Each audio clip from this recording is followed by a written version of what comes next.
Beijing is far back because anyone can remember Mexican cartels like the Sinaloa cartel, the Beltran, Labor cartel, and the Losses cartel have terrorized Mexico and their citizens.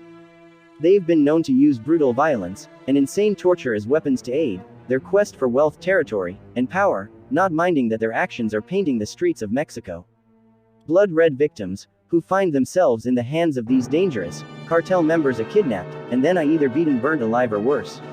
Just how brutal can these cartel torture methods get? Well, they're about to find out, because in this video I'll be going over the most gruesome and insane methods of torture Mexican cartels have been known to use. Before you go any further, you should know that things are about to get ugly. Number 1. El Guiso.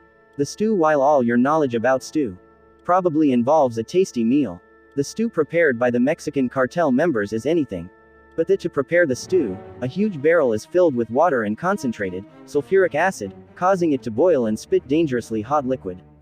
Once the deadly is ready, victims of the cartels are submerged in it.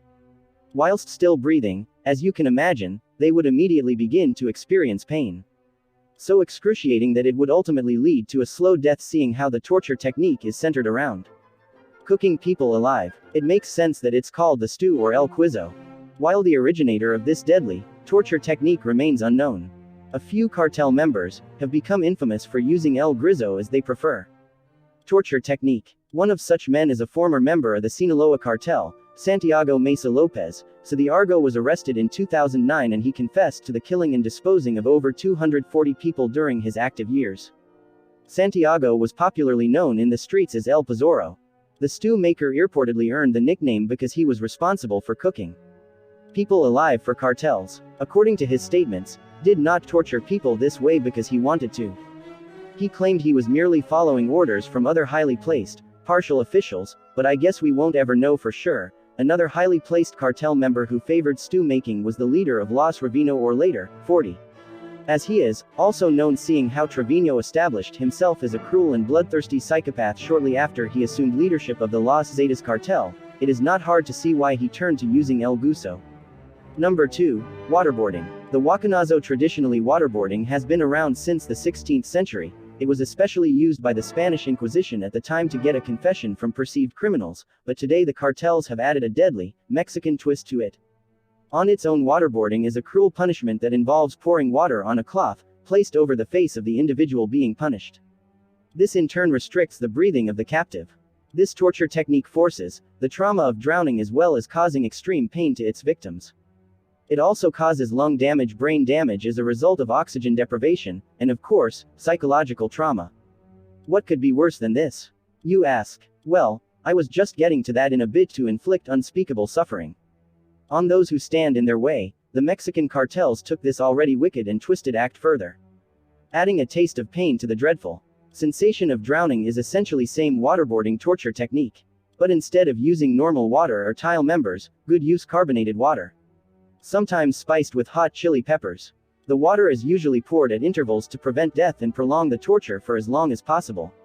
If it is, however, poured uninterruptedly, it fast leads to death by its fixation or dry death. Number 3. Food for the pets. If there is one thing we've learned about high-ranking cartel members, it's that they love to show off their ill-gotten wealth by buying exotic wildlife of the toothy kind. The more dangerous the better. These dangerous pets are often found in the homes of these drug kingpins by Mexican law enforcement, and it turns out they aren't just showing off. Unlucky victims of the Mexican cartels are sometimes thrown into enclosed areas filled with starving tigers, panthers, jaguars, lions. They would of course have only moments of begging for their lives in fear before being torn apart by the wild animals, they that drug lord. Eddie III is one of the cartel leaders who kept wild pets for more than just show. Any better earned a ranch with several lions and tigers, and although he didn't starve the animals, keep them hungry enough for when he had a victim for them to devour. Jose, the drug lord, was said to be fascinated by the way the bodies were torn apart by his pets, who reportedly enjoyed watching the process of torturing his victims.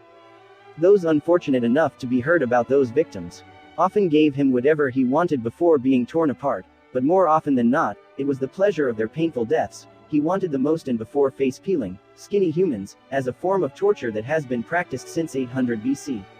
However, in recent times, it has been used by bloodthirsty Mexican cartels to serve different purposes. At first, skinning rites were performed on dead members of rival cartels to show utter disregard in line with us. El Chapo himself made headlines in 2010 for using the face peeling torture technique. He reportedly beheaded a member of a rival cartel. The chainsaw skinned off his face and left it stitched on a ball. As horrific as that sounds, it only gets worse because more recent reports have shown that face peeling is not reserved for the dead using special or crude knives. The cartel members would slowly remove the skin on their victims' arms, chest and legs. When that doesn't work or peeling the face of the victims while they scream in pain, as the saying goes, practice makes perfect, so it's not much a surprise that these cartel members have become proficient at face peeling. They somehow know how to remove the skin while keeping the victim alive for as long as possible. It is said that the men in charge of torture within the cartels reserve the scroll punishment for the worst of the worst, which usually include members of rival cartels, double agents and those who dare steal from the criminal organization. Needless to say, peeling faces and skinning people alive is one of the ways by which the cartel sustains their reign of terror. In Mexico, by mutilating their victims and showing off the spoils of war. The cartels believe they're showing up bloodthirsty, they can be, and they're not far from the truth. Number 5. Dismemberment. In just about every movie centered around the criminal underworld, there is a graphic scene where a guy being tortured is having one of his limbs cut off. But you probably didn't know is that these scenes are based on true life events. In worst cases, the victim's limbs are cut off completely, be it an arm, a leg, both, to carry up this gruesome act. Heavy sharps such as machetes, butcher knives, and hatchets, and sometimes even kitchen knives are used, and of course, the perpetrators make no effort to reduce the pain felt to accentuate the pain. The cartel members would inject the victims with morphine, adrenaline or heroin. This would affect the victim's central nervous system, making them stay awake without losing consciousness throughout the process. The torturers would avoid cutting too close to vital organs to keep the victim in agonizing pain for longer without bleeding out. The combination of blood loss, infections and shock from the extreme pain would provide a cocktail of torture potent enough to send anyone knocking on death's door. The tortured soul would have no choice but to give up whatever information they were withholding, and more often than not, they would die from the pain. According to records, when Israel of Rincon tried to assassinate one of El Chapo's sons, the drug kingpin ordered his men to brutalize him in all sorts of gruesome ways, which ended in the dismemberment of his limbs. Anticipating the things would get out of hand, causing it in Con to lose consciousness. El Chapo had a doctor on standby. The doctor would come into reviving Gon when he would go unconscious from pain, so that the air choke could go on uninterrupted. Number 6. Psychological warfare. Contrary to popular opinion, total is not always about getting information. Most times a person will say whatever the torture wants them to say just to make whatever pain they feel go away. The cartels know this. So the main purpose of the brutal violence they commit is to show others what they can and will do if anyone was to go against their wishes. One of the ways they achieved this is through insane psychological torture. They would keep victims in small rooms with limited food and water, making them live in fear, and that would only be the start of it. All threats, like losing a finger each day for the smallest of reasons, are set in place and enforced until ultimately, the victim would have no fingers left. The only thing left would be fear of what is to come, and something worse always comes. Any and all means are used to assure victims of their inevitable death. If they go against the wishes of the criminal organization, gouging of eyes, breaking of bones, removal of ears, and just about any gruesome torture method you can think about is also designed to serve this purpose. It gives the drug kingpins the power of intimidation and power they need and remain at the top of the food chain. The more scary thing about the dangerous cartels of Mexico is that not only do they need to intimidate the public and their rivals, they also enjoy doing so.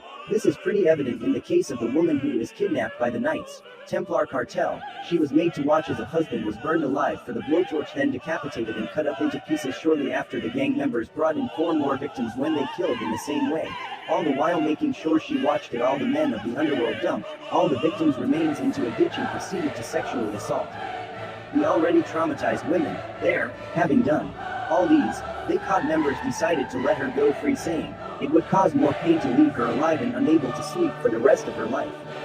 Number 7. The cartel kitchens. The infamous kitchens of these Mexican cartels are not really a traditional method of torture, but the vital and disturbing role they play in the gang's bloody campaign on the streets deserves a mention. A typical cartel kitchen features bloody handprints all over the walls, soiled discarded clothes, all kinds of blades and piles of bones, on top of a big mound of ashes. Or at least, this was the scene. Ranch in northern Veracruz. only one of the 12 known cartel kitchens in the area. Mexican authorities have had to go through mountains of human bone fragments, teeth, nails and more in hopes of identifying hundreds of victims that have been tortured and killed in these kitchens. The LaGuardia kitchen was known to be under the Los's control since 2011, and they used it for all sorts of brutal acts, like incinerating their victims into Zacatl, which is now known to mean cook humans, grisly sights. Like the Log era were a kind of torture to the innocent public. The rumors of a place where you go to meetla, where the victim defines themselves in one of these kitchens experiences psychological form of torture. At first, the gruesome sights and the sounds of other victims, screaming in pain are enough to break even the strongest of hearts before the actual torture.